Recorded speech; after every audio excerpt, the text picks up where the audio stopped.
எல்லாரும் என்ன கேட்கிறாங்க, டெல்லியில தர்மேந்திர பிரதானை ராஜினாமா செய்ய சொல்கிறார்கள், இர்ரெகுலாரிட்டியை சரி பண்ண சொல்றாங்க, ஃபேர் நீட் கேட்கிறாங்க, பேன் நீட் கேட்கல. இது முதலாளிகளோட இன்டர்பிரேஷன்.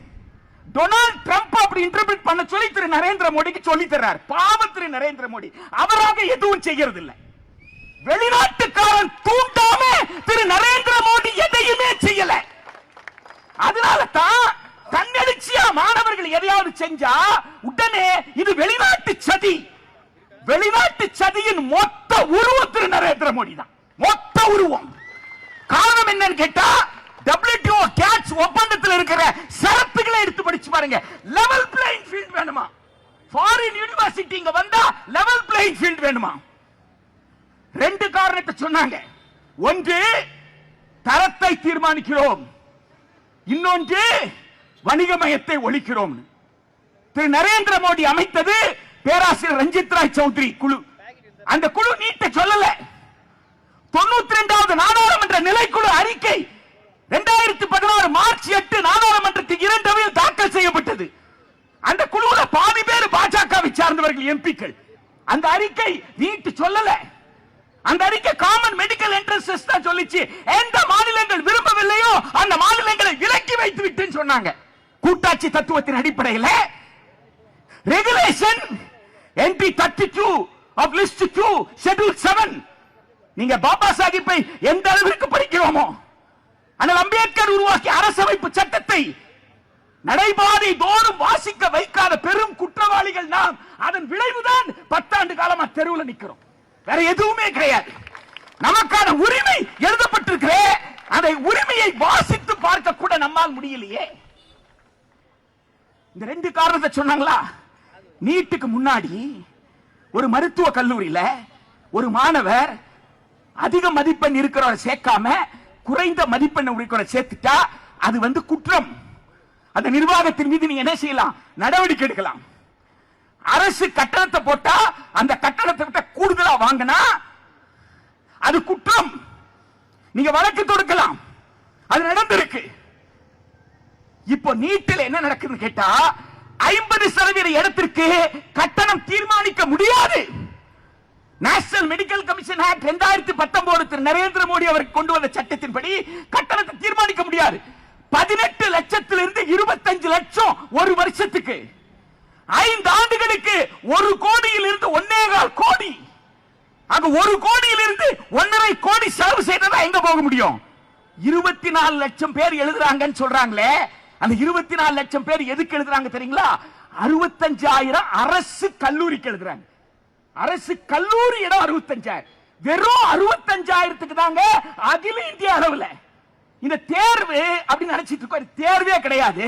இந்த நீட் மோசடியில இந்தியர்கள் மட்டும் பண்டு பெறல, foreigner overseas citizen of India NRI இவன் கூட யாரு போட்டி போடணும்னா தஞ்சாவூர்காரன் போட்டி போடணும். இவன் கூட யார் போட்டி போடணும்னா திருவள்ளூர் மாவட்டக்காரன் போட்டி போடணும். இவன் கூட யார் போட்டி போடணும்னா புளியாந்தோப்புக்காரன் போட்டி போடணும். யாரு கூட?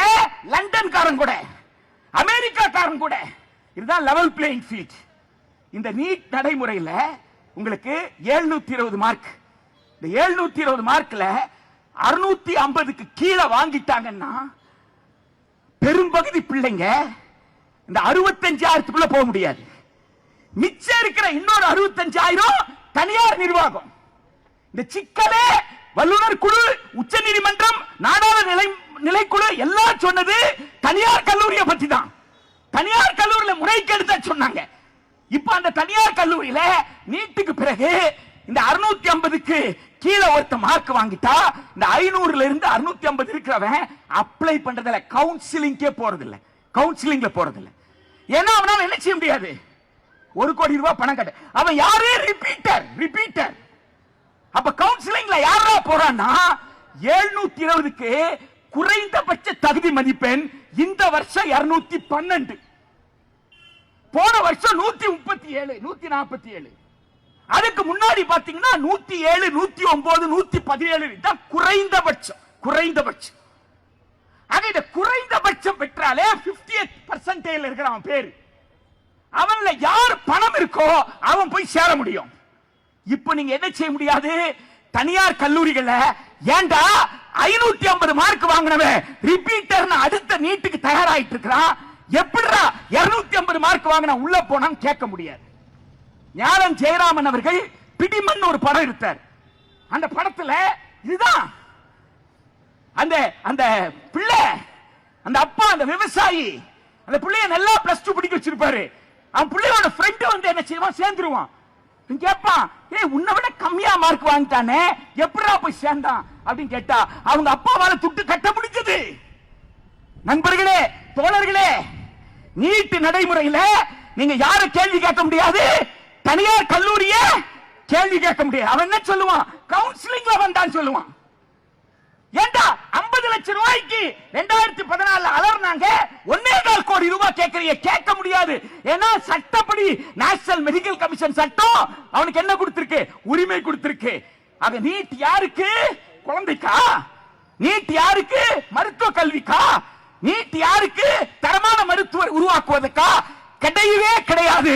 நீட் என்ற ஊழல் தனியார் மருத்துவ கல்வி நிறுவனங்களை காப்பாற்றுவதற்காக, அதன் வாயிலாக இவ்வளவு கோடி செலவு செய்து மருத்துவராக வந்தா ஆரம்ப சுகாதார நிலையத்துக்கு வரமாட்டான். போலீஸ்ல உதவாங்கிய உடம்பு வளர்த்த ஆளு. ஸ்கூல் டைம்ல இருந்து பார்த்துட்டு இருக்கிறேன்.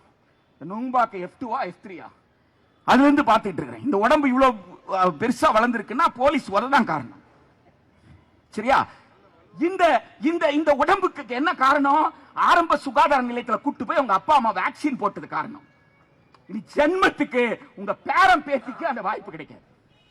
நீட் நடைமுறை தனியார் மருத்துவ கல்லூரிகள் கொள்ளையடிப்பதற்கும் ஆரம்ப சுகாதார நிலையங்களை தனியாரிடம் ஒப்படைப்பதற்கும் அதன் மூலமாக கார்ப்பரேட் மருத்துவமனைகளுக்கு ஃபீடர் மருத்துவமனையாக பிரைமரி ஹெல்த் சென்டர் மாறும், அது கிளினிக்காக மாறும்.